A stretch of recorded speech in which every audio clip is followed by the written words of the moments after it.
સમાચારો જોઈએ વિસ્તારથી ને સૌથી પહેલા વાત કરવી છે અષાઢમાં અનરાધાર વરસી રહેલા મેઘરાજાની અને ગુજરાતમાં સાર્વત્રિક વરસાદ થઈ રહ્યો છે ઉત્તરથી લઈને દક્ષિણ અને આ બાજુ સૌરાષ્ટ્રથી લઈને મધ્ય અને પૂર્વ ગુજરાત સુધી વરસાદ વરસી રહ્યો છે એ 10 તસવીરોમાં આજે ક્યાં ક્યાં વરસાદ વરસ્યો એ થોડા જ સમયમાં થોડી જ સેકન્ડ્સમાં આપણે આખો ચિતાર સ્ક્રીન ઉપર બતાવી રહ્યો છું। અમદાવાદ, પોરબંદર, જાંબુઘોડા, ડભોઈ, મોડાસા, વાઘોડિયા, હિંમતનગર, કરજણ, ઓલપાડ, શિનોર દક્ષિણમાં અનરાધાર મેઘરાજા વરસી રહ્યા છે તો ઉત્તર ગુજરાતમાં પણ મેઘરાજા મહેર વરસાવી રહ્યા છે। અમદાવાદ શહેરમાં ધીમી ધારે વરસાદ વરસ્યો હતો। આ બાજુ પંચમહાલ, જાંબુઘોડામાં પણ નયનરમ્ય દ્રશ્ય વનરાજી અહીંયા ખીલી ઉઠી છે।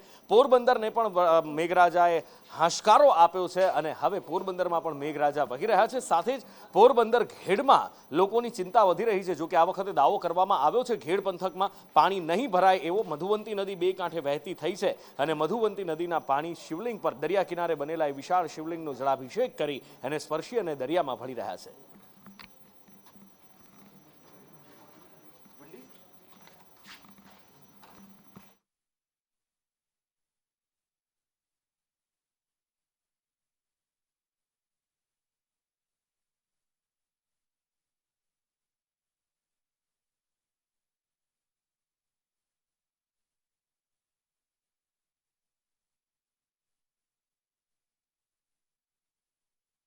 અને હવામાન વિભાગ દ્વારા આગાહી કરવામાં આવી છે કે અષાઢમાં મેઘરાજા અનરાધાર વરસવાના છે અને આજનો દિવસ પણ ક્યાં ક્યાં ભારે છે એની આગાહી નાવકાસ્ટ બુલેટિન હવામાન વિભાગ દ્વારા જાહેર કરવામાં આવ્યું છે અને એ હવામાન વિભાગે ક્યાં ક્યાં આજે અતિ ભારેની આગાહી કરી છે એ આપને બતાવવું છે। આખા કચ્છમાં અતિ ભારે વરસાદની આગાહી હવામાન વિભાગ દ્વારા કરવામાં આવી છે અને 15 mm થી વધારે વરસાદ વરસવાની આગાહી કરવામાં આવી છે અને આ 28 તારીખે 4 વાગ્યા સુધીથી લઈ અને 7 વાગ્યા સુધીની આગાહી છે। એની સાથે સાથે દ્વારકા જિલ્લામાં પણ રેડ એલર્ટ છે। આ બાજુ મોરબીમાં રેડ એલર્ટ છે, સુરેન્દ્રનગરમાં રેડ એલર્ટ છે। નીચે ફરી એકવાર ભાવનગરમાં ભારે મેઘ ખાંગા થાય એવી શક્યતા, એવી દહેશત હવામાન વિભાગ વ્યક્ત કરી રહ્યું છે। સૌરાષ્ટ્રના આટલા જિલ્લા, અમદાવાદ જિલ્લા માટે પણ રેડ એલર્ટ જાહેર કરવામાં આવ્યું છે માફ કરશો। એની સાથે આણંદ જિલ્લામાં, આ બાજુ પંચમહાલ, વડોદરા અને ભરૂચ, એની સાથે સાથે નર્મદા જિલ્લામાં, આટલા જિલ્લામાં રેડ એલર્ટ છે। એની સાથે સાથે બાકી જો આ બાજુ જામનગર જુઓ, રાજકોટ, પોરબંદર, જુનાગઢ, અમરેલી, ગીર સોમનાથ અને બોટાદ, આ જિલ્લામાં ઓરેન્જ એલર્ટ આપવામાં આવ્યું છે। બીજું આ બાજુ જો પૂર્વ ગુજરાતની વાત કરીએ, ઉત્તર ગુજરાત અને પૂર્વ ગુજરાતમાં તો ગાંધીનગર છે, અરવલ્લીની સાથે સાથે ખેડા જિલ્લામાં, ખેડા જિલ્લાની સાથે મહીસાગર જિલ્લો, દાહોદ અને દક્ષિણ ગુજરાતમાં સુરત, તાપી, નવસારી, ડાંગ અને વલસાડમાં ઓરેન્જ એલર્ટ। આ બાજુ બનાસકાંઠા, પાટણ, મહેસાણા અને સાબરકાંઠામાં યલો એલર્ટ આપવામાં આવ્યું છે। વિંડીનામાં રેન એક્યુમ્યુલેશન અને એની સાથે સાથે વરસાદનું અનુમાન હવામાન વિભાગ દ્વારા શું બતાવવામાં આવી રહ્યું છે, વિંડી દ્વારા શું અનુમાન લગાવવામાં આવી રહ્યું છે। અત્યારે વરસાદી માહોલ લગભગ આખા ગુજરાતમાં છવાયેલો હોય એવું દેખાઈ રહ્યું છે અને આખા ગુજરાતની અંદર એમાં પણ અત્યારે ધોળકા, અમદાવાદ ને એ પંથકની અંદર અત્યારના સમયે જે લાઈવ એમનું અનુમાન બતાવી રહ્યું છે અને આ બાજુ વડોદરાથી શરૂ કરી છેક સુરેન્દ્રનગર સુધી એક વરસાદી ટફ છે એ સક્રિય છે અને એમાં સારો એવો વરસાદ વરસી રહ્યો છે। અમદાવાદ શહેરમાં પણ ઝરમર વરસાદ વરસી રહ્યો છે તો ક્યાંક ઝાપટા વરસી રહ્યા છે। આવતીકાલના દિવસે વરસાદનું જોર થોડું ઉત્તર બાજુ વધારે રહે એવી શક્યતા હવામાન વિભાગ દ્વારા દર્શાવવામાં આવી રહી છે। પણ એની સાથે સાથે દક્ષિણમાં પણ હંમેશા છેલ્લા ચોમાસું શરૂ થયું ત્યારથી જ એક ઘાત તોડાતી રહી છે। વલસાડમાં પણ પરમ દિવસે વરસાદ વરસી શકે છે અને એની સાથે સાથે વડોદરાથી શરૂ કરી છેક ભરૂચ સુધી અને આ બાજુ સુરેન્દ્રનગર, અમદાવાદમાં પણ આવતીકાલે વરસાદ વરસે એવી શક્યતા હવામાન વિભાગ દ્વારા વ્યક્ત કરવામાં આવી છે।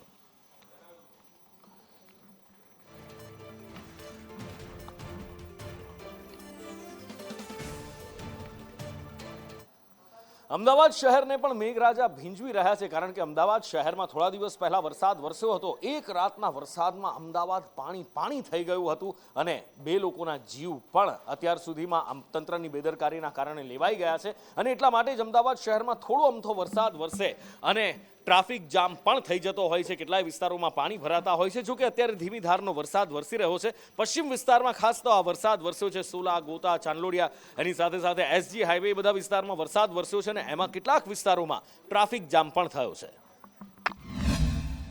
અમદાવાદના વિવિધ વિસ્તારોની અંદર વરસાદની શરૂઆત થઈ ચૂકી છે. ક્યાંક ધીમી ધારે તો ક્યાંક ધોધમાર વરસાદ છે તે વરસી રહ્યો છે. આ દ્રશ્યો છે વસ્ત્રાપુર વિસ્તારના કે જ્યાં અત્યારે જોઈ શકાય છે કે ભારે વરસાદની શરૂઆત થઈ ચૂકી છે. અલગ અલગ વિસ્તારોની વાત કરીએ તો અમદાવાદ પશ્ચિમના જે વસ્ત્રાપુર લેક, મેમનગર સહિતના જેટલા પણ Gurukul road, SG highway, Sindhu Bhavan road, Chandlodiya, Ranip, new Ranip સહિતના તમામ વિસ્તારની અંદર અત્યારે વરસાદની શરૂઆત થઈ ચૂકી છે. સાથે જ અમદાવાદ પૂર્વના પણ નિકોલ, નારોલ, નરોડા સહિતના તમામ વિસ્તારની અંદર અત્યારે હાલ વરસાદી માહોલ જે છે જોવા મળી રહ્યો છે અને ધોધમાર વરસાદની શરૂઆત થઈ ચૂકી છે. ત્યારે આજના દિવસે અમદાવાદમાં પણ મધ્યમ વરસાદનું યલો એલર્ટ આપવામાં આવ્યું હતું અને વરસાદની શરૂઆત થયેલી જોવા મળી રહી છે. કેમેરા પર્સન વિજય ભરવાડ સાથે આયુષી યાજ્ઞિક, સંદેશ ન્યૂઝ, અમદાવાદ. હાલ ગુજરાત પર બે વરસાદી સિસ્ટમ સક્રિય છે, જેના ભાગરૂપે રાજ્યમાં મેઘમહેર થઈ રહી છે. અમદાવાદ શહેરની વાત કરીએ તો અમદાવાદ શહેરમાં વહેલી સવારથી જ વાદળછાયું વાતાવરણ હતું અને જેના ભાગરૂપે અમદાવાદ શહેરના અલગ અલગ વિસ્તારોમાં વરસાદી માહોલ બાદ વરસાદ વરસી રહ્યો છે. આ દ્રશ્ય અમદાવાદ શહેરના વસ્ત્રાપુર વિસ્તારના છે કે જ્યાં આગળ વરસાદ વરસી રહ્યો છે. આ સાથે જ પશ્ચિમ અમદાવાદના મોટાભાગના વિસ્તારોમાં વરસાદ વરસી રહ્યો છે. એસજી હાઈવે, ઇસ્કોન, પકવાન સર્કલ, સોલા સહિતના અલગ અલગ વિસ્તારો પશ્ચિમ વિસ્તારમાં આવેલા જે છે તેમાં વરસાદ વરસી રહ્યો છે. આ સાથે જ પૂર્વ અમદાવાદમાં પણ વરસાદ વરસી રહ્યો છે. મહત્વનું છે કે અમદાવાદ શહેરમાં વરસાદી માહોલના કારણે શહેરીજનોને ગરમી અને બફારાથી રાહત તો મળી છે, પરંતુ ભારે વરસાદના કારણે નીચાણવાળા વિસ્તારોમાં પાણી ભરાઈ જવાની સમસ્યાનો સામનો સ્થાનિકો કરી રહ્યા છે. ત્યારે જે બે વરસાદી સિસ્ટમ સક્રિય છે તેના ભાગરૂપે આગામી 5 દિવસ દરમિયાન રાજ્યમાં આ જ રીતે વરસાદી માહોલ રહે તેવી આગાહી પણ હવામાન વિભાગે કરી છે. કેમેરા પર્સન મુકેશ પરીખ સાથે રસિક જાદવ, સંદેશ ન્યૂઝ, અમદાવાદ. લાંબા ઉકળાટ બાદ અમદાવાદ શહેરમાં કેટલાક વિસ્તારમાં ઝરમર વરસાદ તો કેટલાક વિસ્તારમાં ધોધમાર વરસાદ શરૂ થયો છે. વહેલી સવારથી કેટલાક વિસ્તારમાં ઝરમર વરસાદ શરૂ હતો, જો કે ફરીથી મેઘરાજાએ હવે જમાવટ બોલાવી છે. જ્યારે 5 દિવસ રાજ્યમાં સાર્વત્રિક વરસાદની આગાહી આપવામાં આવી છે. ત્યારે અમદાવાદના એસજી હાઈવે, બોપલ, ગોતા, થલતેજ, સોલા, સાયન્સ સિટી સહિતના તમામ વિસ્તારમાં વરસાદ છે તે વરસવાનું શરૂ થયું છે. તો કેટલાક વિસ્તારમાં પવન સાથે વરસાદ વરસી રહ્યો છે. એક તરફ વરસાદના કારણે ટ્રાફિક જામની સમસ્યાનો સામનો પણ લોકોએ કરવાનો વારો આવ્યો છે. જોકે નીચાણવાળા વિસ્તારો હોય છે ત્યાં વરસાદના કારણે લોકોએ હાલાકી તો ભોગવવાનો વારો આવતો હોય છે. જોકે તમામ લોકોને વરસાદથી તો આંશિક રાહત મળી છે, પરંતુ ટ્રાફિક જામ સેવા પાણી ભરાવાની સમસ્યાથી નહીં, અને તેના જ કારણે લોકોએ હાલાકીનો સામનો કરવો પડે છે. જોકે અમદાવાદમાં પણ ગાજવીજ સાથે વરસાદની આગાહી આપવામાં આવી છે. જો કે અત્યારે ભલે કોઈ ધોધમારનો દાવો કરતા હોય પણ એ વરસાદ ધોધમાર નથી વરસી રહ્યો. અમારા દરેક રિપોર્ટરે આપને બતાવ્યું કે આ ધીમી ધારનો વરસાદ છે. ક્યાંક ઝાપટા પડ્યા છે. હજી સુધી ક્યાંય પાણી ભરાવાના સમાચાર અમદાવાદ શહેરમાંથી નથી મળ્યા, પણ વરસાદ વરસતો હોય છે અને એ વખતે વાહનોની ગતિ ધીમી થઈ જતી હોય છે ને એટલા માટે જ આ ટ્રાફિક જામ થતો હોય છે. ખેર, અમદાવાદની સાથે સાથે હમણાં જ વિંડીના માધ્યમથી પણ એનું અનુમાન અમે આપને બતાવ્યું કે અમદાવાદની સાથે સાથે ગાંધીનગરમાં પણ વરસાદી માહોલ જામેલો દેખાતો હતો ને અત્યારે રિયલ ટાઈમ એ જ તસવીર ગાંધીનગરની પણ અમે આપને બતાવી રહ્યા છીએ. ગાંધીનગરમાં પણ કાળા ડિબાંગ વાદળો ઘેરાયા, સુસવાટા બંધ પવન ફૂંકાયો અને આગમાં વીજળીઓની ગર્જના સાથે, આભમાં વાદળોની ગર્જના સાથે મેઘરાજાએ અહીંયા આગમન કર્યું છે અને અહીંયા પણ વરસાદ વરસી રહ્યો છે. ધીમી ધારનો વરસાદ તો ક્યાંક અહીંયા થોડો મધ્યમ વરસાદ પણ કેટલાક વિસ્તારોની અંદર વરસ્યો છે અને કેટલીક જગ્યાએ રસ્તા પરથી પાણી વહેતા થયા છે. વધુ માહિતી સાથે લાઈવ જોડાયા છે સહયોગી સંવાદદાતા હિરેન રાવલ. હિરેન, વરસાદી માહોલ જામ્યો છે ગાંધીનગરમાં. જ્યારે પણ વરસાદી માહોલ જામે આહલાદક નજારો જોવા મળતો હોય છે, પણ રસ્તા પર ભરાતા પાણી લોકોની મજા બગાડતા હોય છે.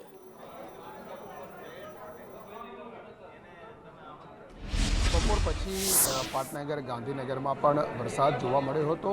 આગાહી હવામાન વિભાગની હતી કે ઉત્તર ગુજરાત અને મધ્ય ગુજરાતના કેટલાક વિસ્તારોની અંદર વરસાદ જોવા મળી શકે છે અને ગાંધીનગરમાં અચાનક જ બપોર પછી ભારે પવન સાથે વરસાદની શરૂઆત થઈ હતી. અડધો 1 કલાક જેટલા વરસાદ પછી વિરામ લીધી હતી. સમગ્ર રાજ્યમાં ઓવરઓલ જોઈએ તો આજે સૌથી વધુ લગભગ 3 ઇંચ જેટલો વરસાદ છે તે પડ્યો છે. ઓવરઓલ જોઈએ તો રાજ્યના કુલ 164 જેટલા તાલુકાઓની અંદર વરસાદ થોડા એટલે કે વત્તા ઓછા પ્રમાણમાં નોંધાયો છે. પાટનગર, ગાંધીનગર અને આસપાસના વિસ્તારોની અંદર બપોર પછીના સમયે વાતાવરણમાં પલટો આવ્યા પછી વરસાદ નોંધાયો હતો અને આ વરસાદને કારણે જે ઉકળાટ 2-3 દિવસનો વરસાદની શાંતિના કારણે થયો હતો એમાંથી ફરીથી પાટનગરવાસીઓને ક્યાંક રાહત મળે તેવી સ્થિતિ દેખાઈ રહી છે. બિલકુલ, એટલે ઉત્તર ગુજરાતમાં મેઘરાજા હવે ઓળઘોળ થઈ રહ્યા છે. આમ તો પાટણમાં છેલ્લા ઘણા દિવસથી વરસાદી માહોલ જામેલો છે. 2 દિવસ પહેલા જે વરસાદ વરસ્યો હતો પાટણ પાણી થઈ ગયું હતું અને ફરી ફરી એકવાર પાટણના સમી શહેરમાં વરસાદ વરસ્યો છે. ધમાકેદાર મેઘરાજાની અહીંયા બેટિંગ જોવા મળી છે. અનરાધાર વરસાદ વરસ્યો છે. આસપાસના પંથકમાં પાણી થઈ ગયું છે અને ખેડૂતો ખુશખુશાલ થયા છે.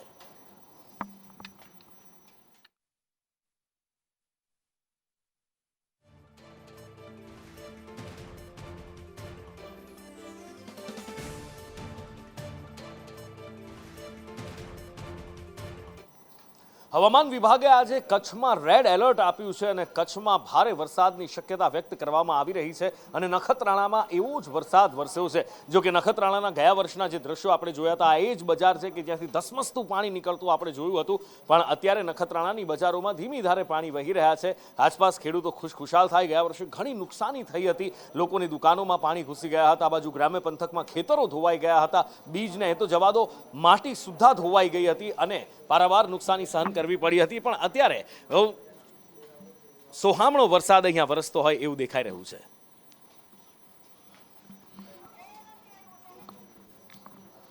દ્વારકામાં પણ હવામાન વિભાગે રેડ એલર્ટ આપ્યું છે અને એવો જ વરસાદ આજે વરસ્યો છે. સવારથી 2 ઇંચ કરતાં વધારે વરસાદ અત્યાર સુધીમાં દ્વારકામાં વરસી ચૂક્યો છે. પછી એ દ્વારકા નગરી હોય કે પછી ખંભાળિયા શહેર હોય, બધે જ વરસાદ વરસ્યો છે અને વરસાદી માહોલ, મેઘાવી માહોલ જામ્યો છે. રસ્તા પરથી પાણી વહેતા થઈ ગયા છે. આ બાજુ ખેડૂતો પણ ખુશખુશાલ થયા છે.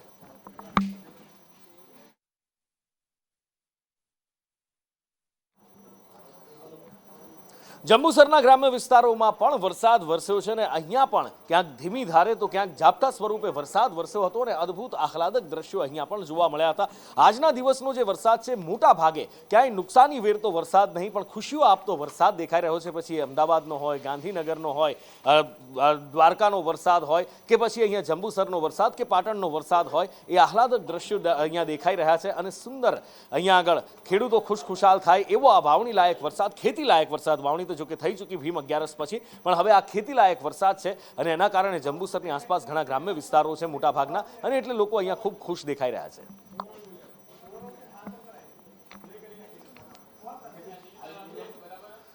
અને હવે લઈ જવા છે આપણે પંચમહાલના જાંબુ ઘોડામાં, જ્યાં પ્રકૃતિ 16 કળાએ ખીલી ઉઠી છે. પણ અહીંયા જાંબુ ઘોડામાં સવારથી વરસાદ ધીમી ધારે વરસી રહ્યો હતો, પણ પાછલા 2 કલાકમાં લગભગ 2.5 ઇંચ વરસાદ અહીંયા વરસી ચૂક્યો છે અને જાંબુ ઘોડા પાણી થયું છે. આ જાંબુ ઘોડાની મુખ્ય રોડ છે જાંબુ ઘોડાનો, કે જ્યાંથી થઈ અને આગળ જે દર્શન માટે જતા હોઈએ છીએ, ભીમની ચોરી છે કે પછી હનુમાનજીનું મંદિર છે, એ બધી જ જગ્યાએ આ રસ્તામાં અહીંયા ત્રિભેટો થાય છે, ત્યાંથી જવાય છે. અને એ રસ્તો અત્યારે પાણી થઈ ગયો છે. પણ અહીંયા પણ મોટાભાગે આદિવાસી બાહુલ્ય વિસ્તાર છે, લોકો ખેતી પર નભે છે અને સારો વરસાદ વરસી રહ્યો છે, માટે આદિવાસી ભાઈઓ બહેનો, ખેડૂતોમાં ખૂબ અત્યારે ખુશી જોવા મળી રહી છે.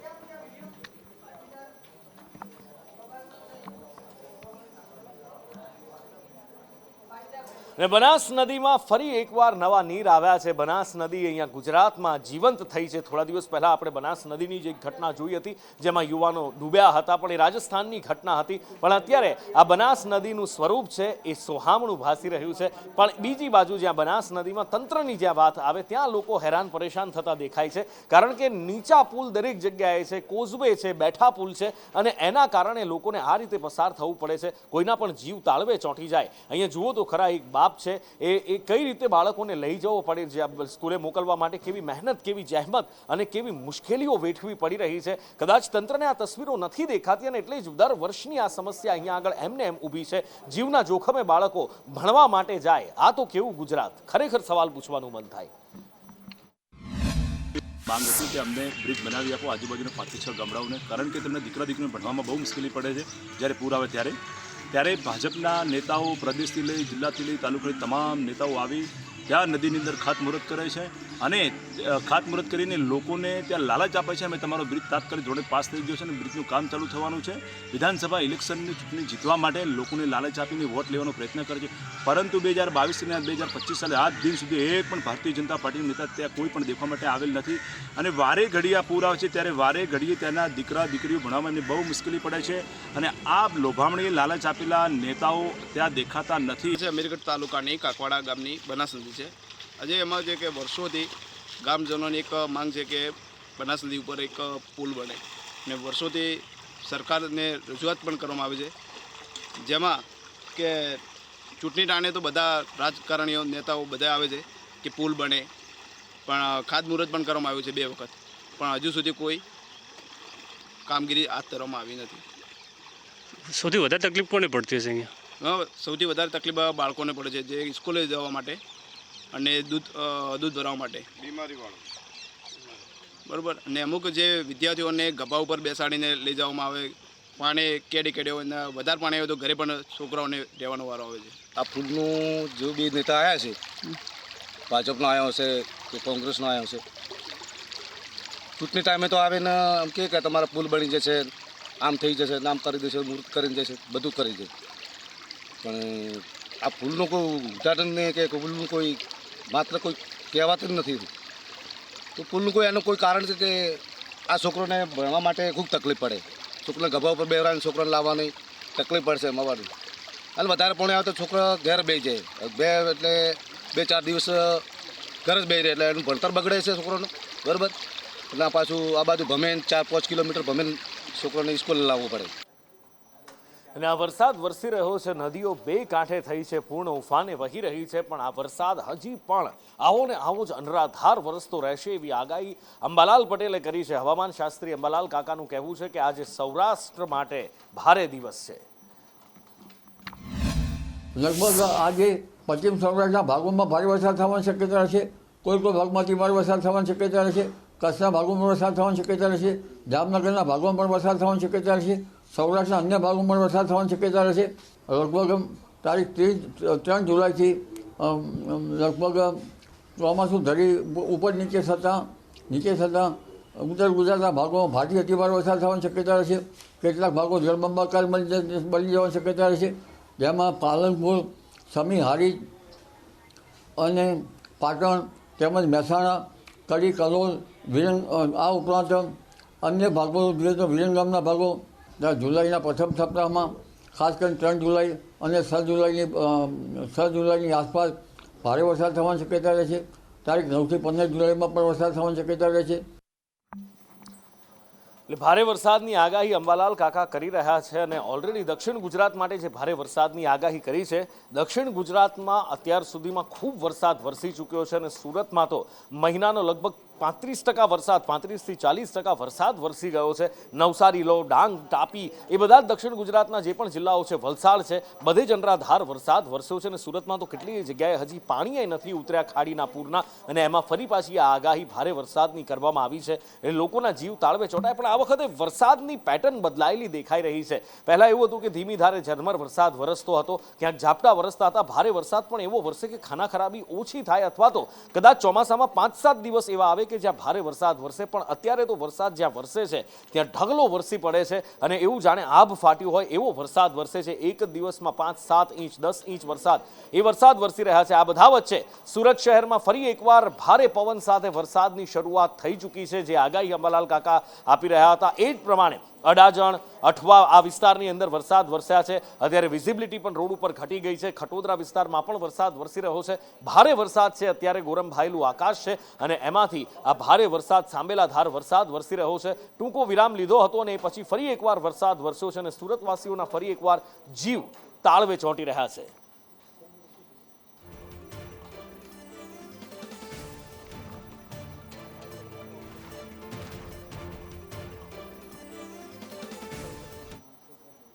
અને હવે વાત કરવી છે સમાજના ચિંતન માટે મળેલી એ બેઠકની. પાટીદાર કન્વીનરોની બેઠક મળી હતી, જેમાં સમાજના ઘણા બધા મુદ્દાઓ પર ચર્ચા કરવામાં આવી હતી. અને ખાસ તો એ દીકરીઓ જે ભાગીને લગ્ન કરે છે, જે મુદ્દો ઘણા સમયથી સમાજમાં ચર્ચાઈ રહ્યો છે. સાથે જ જે સ્થાનિક સ્વરાજની ચૂંટણી છે એમાં 10% અનામતની પણ વાત હતી. પણ એમાં એક દ્રશ્ય એવું જોવા મળ્યું જે કદાચ કોઈ પણ પાટીદારને જોવું નહીં હોય. પાસ કન્વીનર અમદાવાદના જયેશ પટેલ છે, એમને આમંત્રણ નહોતું આપવામાં આવ્યું, અને શાંતિલાલ સોજિત્રાએ મીડિયાની હાજરીમાં જ બબાલ કરી નાખી.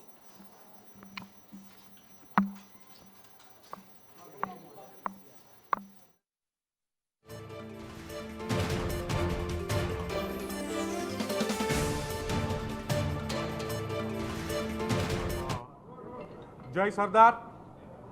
આજે 10 વર્ષ પછી પાટીદાર આંદોલનથી જેનો સમાજ જીવનમાં જન્મ થયો, એવા ચહેરાઓની એક મુલાકાત, એક ચિંતન શિબિરનું આયોજન થયું.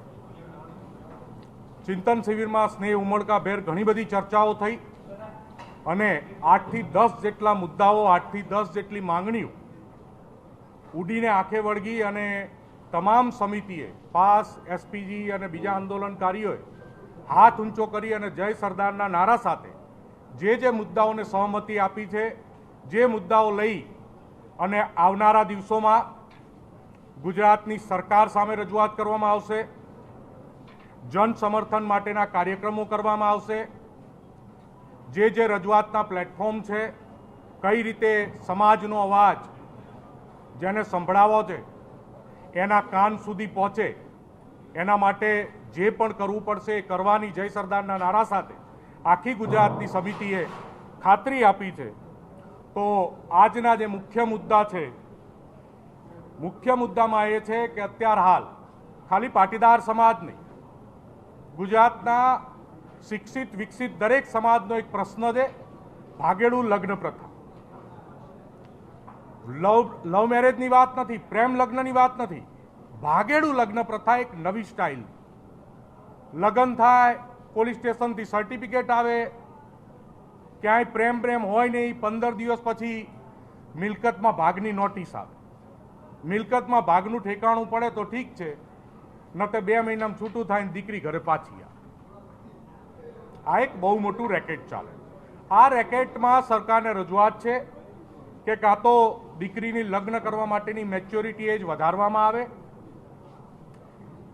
લગ્નની નોંધણી હોય મહેસાણાના યુગલ, રાજસ્થાનનું સર્ટિફિકેટ આવે, ગોધરાનું સર્ટિફિકેટ આવે, લગ્નની નોંધણી સ્થાનિક કક્ષાએ રજિસ્ટ્રારમાં થાય.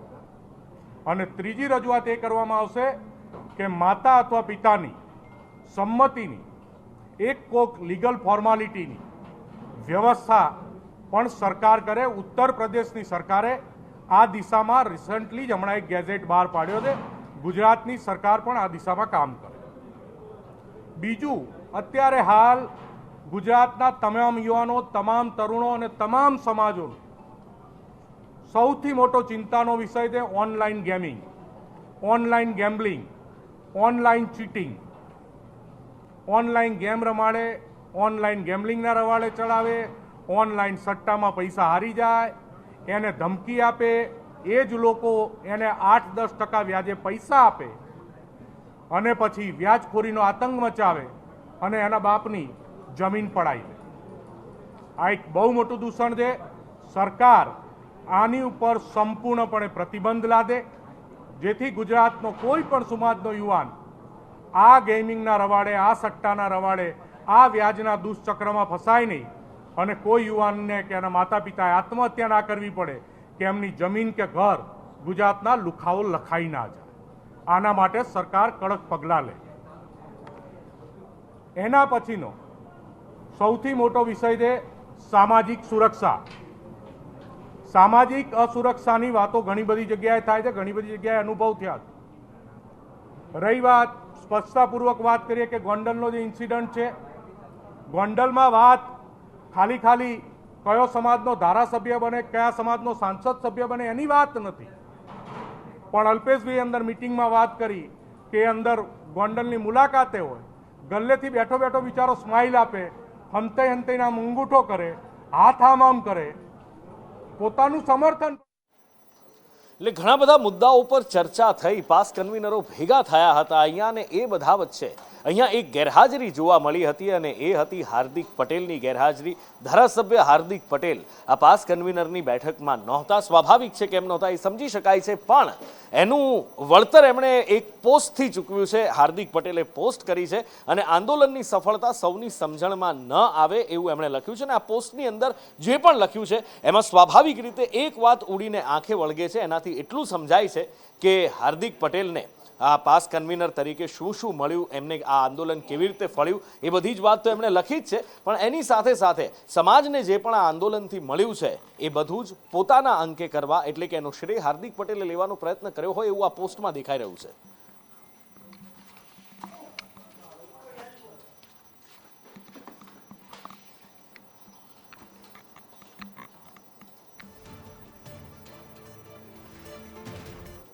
અને હવે વાત કરવી છે દૂધિયા રાજકારણની. જબરજસ્ત દૂધિયું રાજકારણ ગરમાયું છે ને એમાં પણ મહેસાણાની દૂધસાગર ડેરી ગઈકાલે મિટિંગ મળી હતી અને મિટિંગમાં છૂટા હાથની જે પણ થયું એ આપણે ખૂબ સારી રીતે જાણીએ છીએ, ચેરમેન વાઇસ ચેરમેન વચ્ચે, અને એ બધા વચ્ચે હવે દરોડાનો સિલસિલો પણ શરૂ થયો છે. એક સમાચાર અત્યારે મળી રહ્યા છે, ચરડા ગામમાં દરોડા પાડવામાં આવ્યા અને 15,000 metric ton expire milk powder ઝડપાયો છે. જયદેવ ફોનલાઈન પર જોડાયા છે. જયદેવ, આખરે ચાલી શું રહ્યું છે? કારણ કે ગઈકાલે મિટિંગની અંદર લાફાવાળી અને એ પછી હવે દરોડા પાડવાની વાત. નુપુર, આજ સવારે વહેલી સવારે યોગેશભાઈ જે વાઇસ ચેરમેન હતા એ એમની ટીમ દ્વારા ચરાડામાં આવેલું જે ગૌડાઉન હતું દૂધસાગર ડેરીનું, એમાં એમને રેડ પાડી હતી. ત્યાં જોવા મળ્યું કે 15,000 મેટ્રિક ટન જેટલો જે મિલ્ક પાવડર છે એ જથ્થો જોવા મળ્યો હતો, જે એક્સપાયર ડેટનો હતો, અને બીજો 5,000 મેટ્રિક ટન આ જથ્થો પડ્યો હોવા છતાં બીજો 5,000 મેટ્રિક ટન ખરીદ કરવામાં આવ્યો હતો.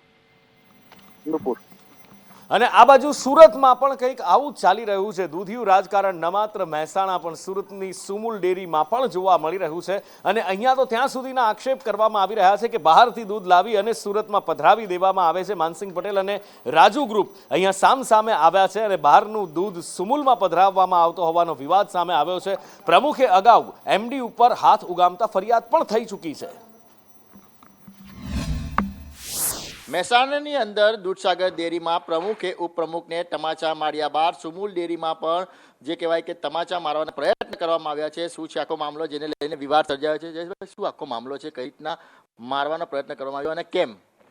ખાસ કરીને તમે જુઓ તો સુમુલ ડેરી સહકારી ધોરણે ખૂબ જ સફળતાથી ચાલી રહી છે. આ વર્ષે લગભગ 75 વર્ષમાં અમે ઉજવણી કરી રહ્યા છીએ. ખૂબ જ સારા પશુપાલકોને ભાવ મળી રહ્યા છે. એટલે સ્વાભાવિક છે કે અમૂલ પેટર્નથી જે રીતે સારા ભાવો મળી રહ્યા છે, વેપારીઓ મંડળીઓ જે 25 મંડળીઓને જે અમે 3 કરોડ અને 25 લાખનો જે દંડ કર્યો છે, એ મહારાષ્ટ્રથી સસ્તું દૂધ લાવીને જે રીતે ડમ્પ કરી રહી હતી એની સામે માનનીય પ્રમુખશ્રીની સૂચનાથી એમડીસીએ 3 કરોડ અને 25 લાખનો દંડ કર્યો. અને એના અનુસંધાનમાં જે દંડ થયો છે, દંડના અનુસંધાનમાં આદરણીય ઉપપ્રમુખ શ્રી રાજુભાઈ અને એમડીસી વચ્ચે જે શાબ્દિક વાતચીતમાં આ પ્રયત્ન એમણે જે કર્યા છે ખૂબ જ ગંભીર બાબત છે. હું એમ માનું છું કે સહકારના સંસ્કારો આવા ન હોઈ શકે. પણ તમાચાવાળી જે થતી રહી ગઈ છે. હાલ તો સચિવ તરફથી તમામ જે રિપોર્ટ છે તે મંગાવવામાં આવ્યા છે. ત્યારે જોવાનું રહ્યું કે આગામી દિવસોમાં શું નિર્ણય લેવામાં આવે છે. કેમેરા પર્સન ભૂષણ ચૌધરી સાથે મનીષ પરમાર, સંદેશ સુરત. ગણતરી કરીને જેટલું પણ દૂધ બહારથી આવ્યું એ મંડળીઓના એટલા પૈસા અમે કાપી લીધા છે અને મંડળીમાં જે તે સભાસદના જેણે દૂધ ભર્યું હશે વેપારનું એના પૈસા કપાયા છે. આ ઇસ્યુ નહોતો, પરંતુ મારા કેટલાક સાથીદાર મિત્રોએ ઓફિસમાં જઈને મેનેજિંગ ડાયરેક્ટરશ્રી સાથે કેટલીક ગેરવર્તણૂક સાથે કયા નિયમના આધારે કાપ્યા પૈસા એવા પ્રશ્નો કરતાં વિવાદ ઊભો થયો. અને આ બાજુ ઓલપાડમાં પણ કંઈક આવું જ થઈ રહ્યું છે. પિંજરત દૂધ મંડળીમાં પણ રાજકારણ ગરમાઈ રહ્યું છે અને અહીંયા તો આરોપ લાગી રહ્યા છે ભ્રષ્ટાચારના. જી હા, દૂધ મંડળીમાં આરોપ લાગી રહ્યા છે કે દૂધ બારોબાર વેચી મારવામાં આવે છે. પશુપાલકો દૂધ ખાનગી ડેરીને વેચતા હોવાનો આરોપ લગાવવામાં આવી રહ્યો છે અને ફરી એકવાર ખળભળાટ મચી ગયો છે. અમારા ગામમાં દૂધ છેલ્લા 2-3 વર્ષથી બહારના વેપારીઓ દૂધ અહીંયાથી એકત્ર કરીને લઈ જાય છે. તો આ દૂધ જે છે એ અમારી મંડળીનું કાયદેસરનું દૂધ કહેવાય. અમારા મંડળીના સભાસદો છે. ભૂતકાળમાં અમારી મંડળી એ લોકોને મંડળીને લોન પણ આપેલી છે અને એ લોન ભલે અત્યારે બાકી નહીં હોય કદાચ, પણ એ લોકો બહારના વેપારીને એ લોકો સભાસદો દૂધ ભરે છે અને એ દૂધ તરાદ પાટિયા પાસે, જોઠાણ પાટિયા પાસે સૈફી ડેરી ચાલે છે. એ સૈફી ડેરીના માલિક જે એના પ્રમુખ છે, રસીદાબેન કે એવું કંઈક નામ છે, એ સૈફી ડેરીના માલિક આ દૂધ લઈ જાય છે અને ત્યાં એકત્ર કરીને એમના જ પોતાના ટેન્કર પર ઓલપાડ તાલુકાની બીજી બધી અન્ય મંડળીઓમાં સપ્લાય કરે છે. એટલે આવી રીતનું એક રીતસરનું કૌભાંડ ઓલપાડ તાલુકામાં કેટલાક સમયથી ચાલી રહ્યું છે. અને હવે વાત કરવી છે મનરેગા કૌભાંડની. આ મનરેગા કૌભાંડ અત્યારે રાજ્યભરમાં જાણે મનરેગાનું ભૂત ધૂણી રહ્યું હોય એવું લાગી રહ્યું છે. અને આ મનરેગા કૌભાંડમાં વધુ કેટલીક ધરપકડ કરવામાં આવી છે. આ મનરેગા કૌભાંડ કે જેમાં મંત્રી, એમના પુત્રો, મંત્રીના પુત્રો સંડોવાયેલા છે, એની સાથે સાથે કોંગ્રેસના ઉપપ્રમુખની પણ ધરપકડ થઈ છે. અને હવે શું નવું સામે આવ્યું છે, જિગ્નેશ પાસેથી જાણીએ. નુપુર, આખા કેસમાં અત્યાર સુધી કુલ 6 ની ધરપકડ કરવામાં આવી છે, તો 21 જેટલા જે સરકારી કર્મચારીઓ અને કર્મચારીઓ તેમને સસ્પેન્ડ કરવામાં આવ્યા છે. આખા કેસમાં કોંગ્રેસના દિગ્ગજ નેતા એટલે કે જે સ્થાનિક હીરા જોટવા, તેના પુત્ર સાથે જ હાંસોટના ટીડીઓ અને તેની કચેરીના આઉટસોર્સિંગના કર્મચારીઓ છે તે લોકોની ધરપકડ થઈ છે. આ કેસમાં જ સાથે આજે જલારામ એન્ટરપ્રાઇઝના પિયુષ નુકાણી, મુરલીધર એન્ટરપ્રાઇઝના જોધા સભાડ અને ભરૂચ ખાતે ગ્રાઉન્ડ લેવલ પર આખું કૌભાંડ આચરનાર જે સરમન સોલંકી તે 3ની ધરપકડ કરી છે. એટલે કુલ આ કેસમાં ધરપકડનો આંક 6 સુધી પહોંચ્યો છે. તો 21 જેટલા જે લોકો છે તેમને સસ્પેન્ડ કરવામાં આવ્યા છે.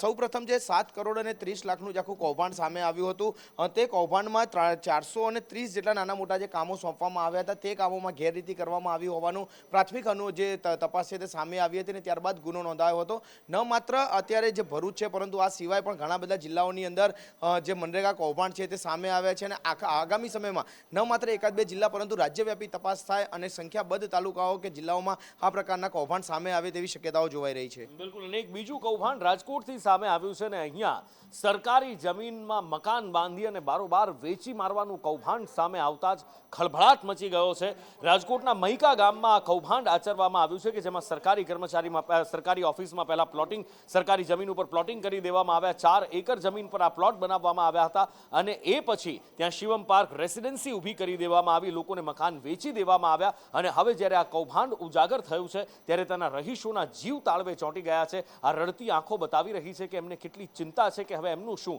એમના પરિવારનું શું. જો માથેથી છત જતી રહી તો રહેશે ક્યાં, જશે ક્યાં?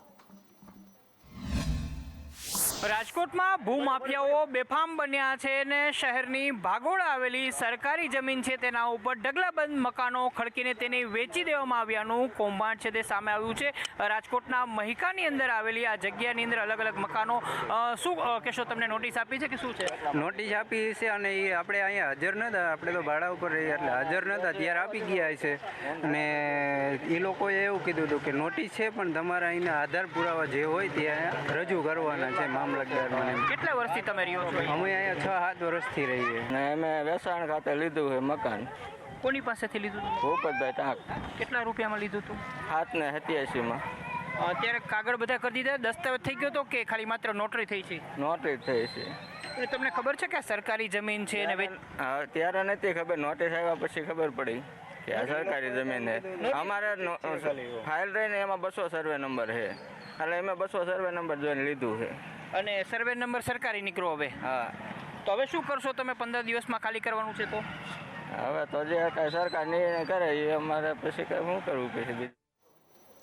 રાહુલ ગાંધીએ આદિવાસી નેતાઓ સાથે, આજે આદિવાસી આગેવાનો સાથે બેઠક કરી છે અને આ બેઠકમાં ઘણા બધા મુદ્દા પર ચર્ચા કરવામાં આવી છે. જંગલનો મુદ્દો હોય, જમીનનો મુદ્દો હોય, આદિવાસીને ખેડાણ માટે જે જમીન પટ્ટા આપવામાં આવે છે એનો મુદ્દો હોય, કે પછી આદિવાસી સમાજની પરંપરા જે કેટલીક જગ્યાએ રોળવામાં આવી રહી છે અથવા તો રોળાઈ રહી છે એની પણ વાત કરવામાં આવી. ઘણા બધા મહત્વના મુદ્દે ચર્ચા થઈ. મુખ્ય પાણી, જંગલ, જમીન, જે આદિવાસી જ્યાં વસતા હોય છે એ વિસ્તારની આ વાતો છે ને બંધારણીય અધિકારીઓ માટે, અધિકારો માટે લડત ચલાવવા માટેની ચર્ચા રાહુલ ગાંધી દ્વારા કરવામાં આવી હતી.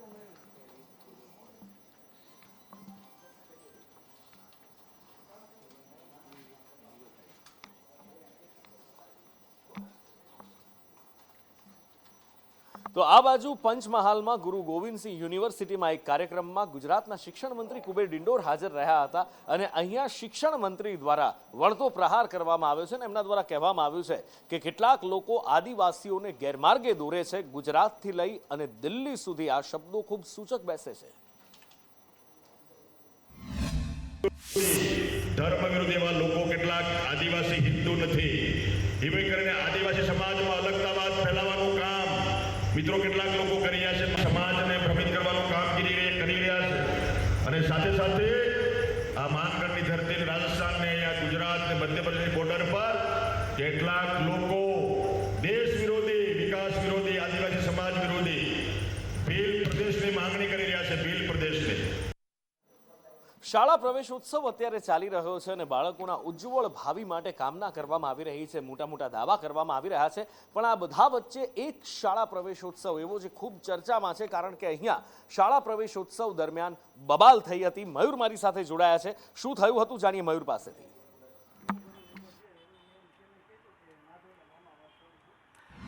નુપુર, રાજકોટની અંદર શાળા પ્રવેશોત્સવ ચાલી રહ્યો છે અને મોટી મોટી વાતો થઈ રહી છે કે ડિજિટલ ક્લાસરૂમ બની રહ્યા છે, શાળાઓના મકાનો આલિશાન બની રહ્યા છે, વિદ્યાર્થીઓને મોકળા મને ભણવાનું મળશે. પરંતુ રાજકોટના જ વોર્ડ નંબર 15ની અંદર એક 99 નંબરની શાળા છે કે અહીંયા માત્ર 2 રૂમની અંદર શાળા ચાલી રહી છે. અલગ અલગ 1 થી 5 ધોરણના વિદ્યાર્થીઓ ભણે છે અને રીતસર બાળકોને ઓસરીની અંદર રૂમના અડધા ભાગની અંદર, બીજા ભાગની અંદર એમ કરીને આખી શાળા ચલાવાઈ રહી છે. ને આ શાળા આજકાલથી નહીં પરંતુ છેલ્લા 1 દાયકાથી ચાલી રહી છે.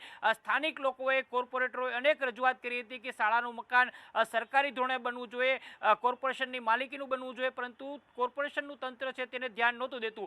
આ જ મામલાને લઈને જ્યારે શાળા પ્રવેશોત્સવનો કાર્યક્રમ ચાલતો હતો ત્યારે વોર્ડ નંબર 15ના કોંગ્રેસના કોર્પોરેટર અને વોર્ડ નંબર 15ની અંદર ભાજપના જે આગેવાનો હતા તેઓ સ્ટેજ ઉપર બેઠા હતા અને સ્થાનિક વ્યક્તિ છે તે ઉકળી ઉઠ્યો હતો અને તેને કહ્યું હતું કે એક તરફ તમે આ પ્રકારના તાઇફાઓ કરો છો, મોટી મોટી વાતો કરો છો શિક્ષણને, પરંતુ આપણા જ વોર્ડની અંદર 99 નંબરની શાળા છે કે જે ભાડાના મકાનની અંદર ચાલે છે, ઢોરવાળો એ પ્રકારની શાળા ચાલતી હોવાનો આક્ષેપ છે તે વ્યક્તિએ કર્યો હતો. અને ત્યારબાદ સ્થાનિક લોકોએ તેમને ખાતરી આપી હતી, સ્થાનિક અધિકારીઓ તેમને ખાતરી આપી કે શાળાનું મકાન છે તે વહેલી તકે પાકું બનાવવામાં આવશે. પરંતુ આ બધી જ વાતને વચ્ચે સંદેશ ન્યૂઝે શાળાએ પણ પહોંચ્યું હતું, શાળાની સ્થિતિ પણ જણાવી હતી કે કયા પ્રકારની છે, સ્થાનિક લોકોએ પોતાની પીડા પણ વર્ણવી હતી. નુપુર, ઉમેરી દઉં કે એ વિસ્તારની અંદર તમામ માલધારી સમાજના લોકો રહે છે, એવો ઈચ્છે છે કે પોતાના બાળકો ભણી ગણીને આગળ વધે, પરંતુ તેઓ જ્યારે પોતાની પીડા વર્ણવે છે કે તેમના બાળકોને આ પ્રકારની અનેક રીતે એમ કહી શકાય કે પશુઓને પૂરા એ પ્રકારની શાળાની અંદર ભણાવવા પડે છે, એટલે ખૂબ જ પીડા જોવા મળી હતી.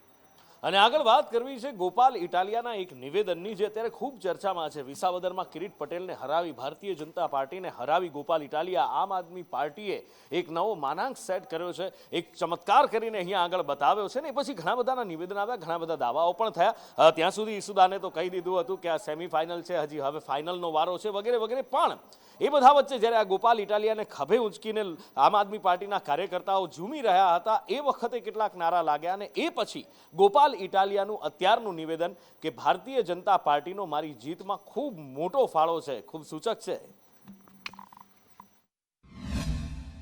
અમારી જીત પાછળ અનેક લોકોએ મહેનત કરી છે.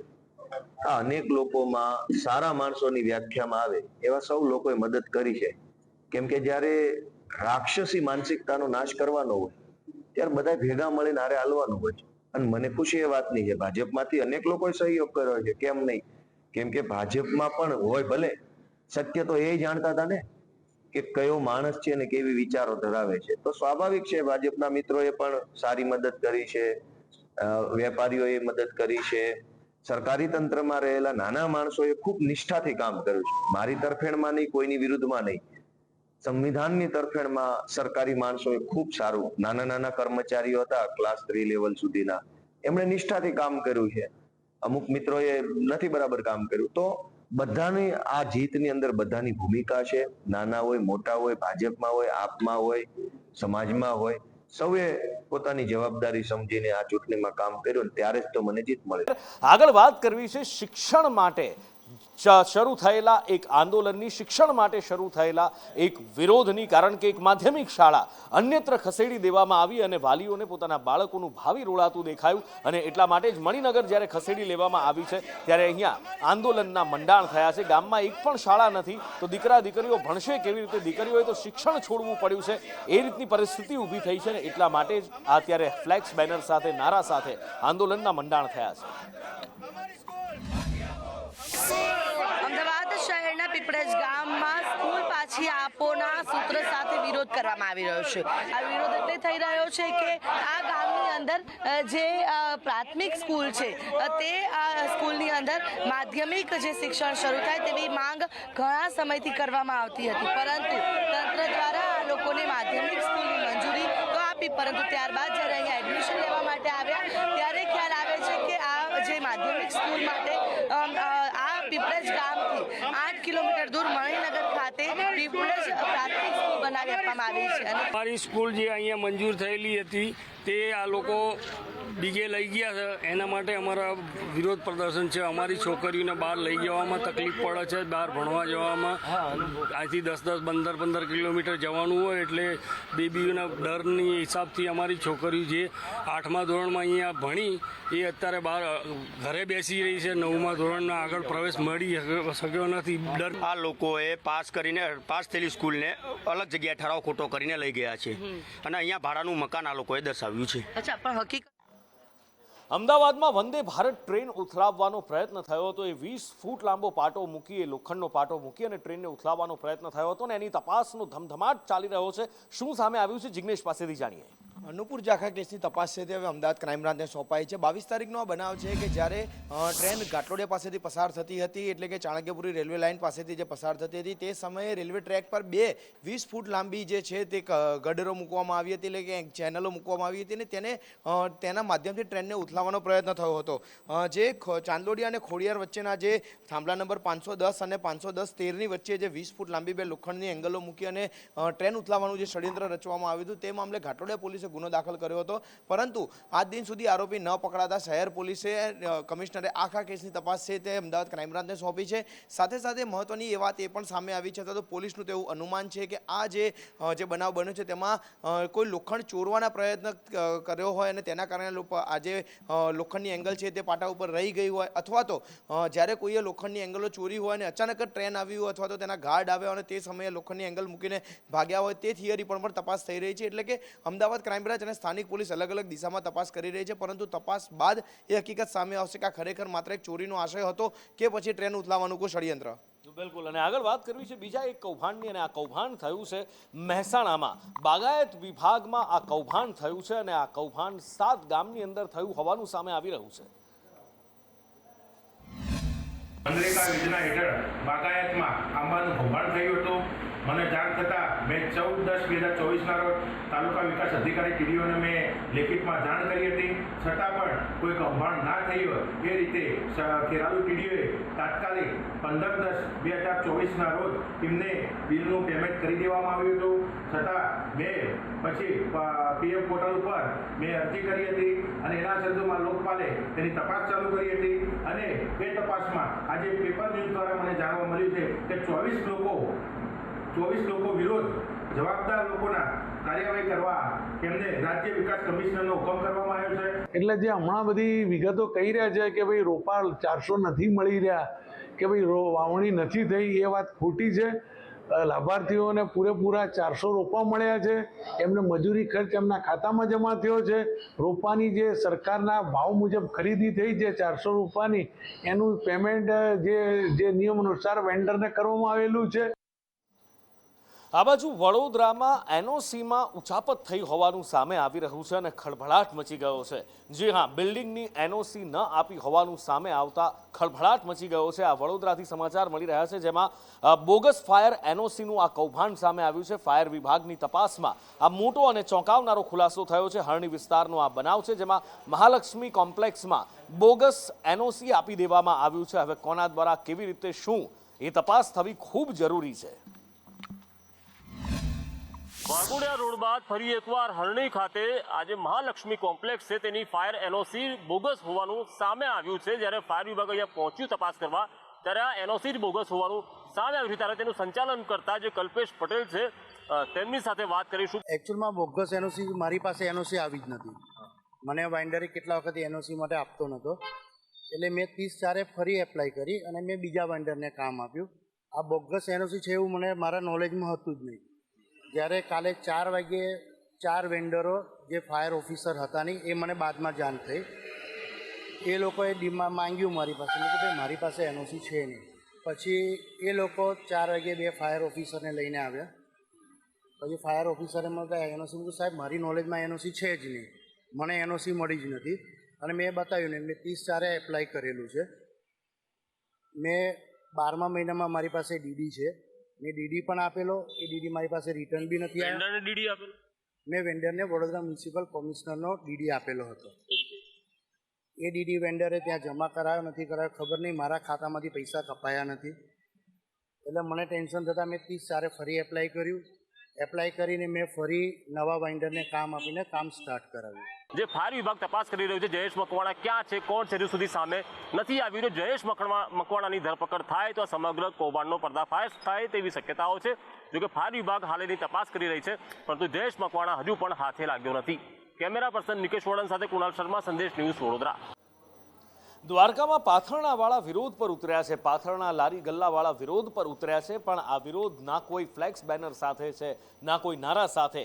એક અનોખો વિરોધ અત્યારે દ્વારકામાં કરવામાં આવી રહ્યો છે, અને એ વિરોધ છે લોકોને બદામ શેકનું વિતરણ કરી અને નગરપાલિકાની સામે આ વિરોધ કરવામાં આવી રહ્યો છે. તંત્ર દ્વારા ખોટી રીતે હેરાન કરાતા હોવાનો આરોપ લગાવવામાં આવ્યો છે, અને એક અનોખો વિરોધ લોકોને બદામ શેક આપી અને કરી રહ્યા છે. નાના વેપારીઓ, લારી ગલ્લાવાળા, પાથરણાવાળા, માલધારીઓ જે પોતાનું રોજે રોજનું પેટીયું રડે છે, એની પાસેથી 200-300 રૂપિયા રોજે રોજની હપ્તાની આશાથી આ લોકોએ એમની રેકડીઓ, લારી ગલ્લા બંધ કરાવડાવ્યું, છાશ વિતરણ બંધ કરાવડાવ્યું, દહીં વિતરણ બંધ કરાવડાવ્યું. એટલે ક્યાંક ને ક્યાંક આ લોકોની બુદ્ધિ ભ્રષ્ટ થઈ ગઈ છે, ભ્રષ્ટાચારી માણસોની. કોઈ નથી આવ્યું, સમુખની રજા લઈને બધા વયા ગયા છે, કોઈનો રિપ્લાય નથી આવતો. અમારી માંગ શું છે? કેટલા દિવસ સુધી આંદોલન? અમારી માંગ એ છે કે અમને રેકડી ના ખોલવા દે, કોઈ વાંધો નહીં. પેલા જે મોટા હોટલોના જે પાર્કિંગ છે, જે ગેરકાયદેસર બંધાયેલા છે, એ બધાને હટાવે, પછી અમારી રેકડીને કરે વિરોધ.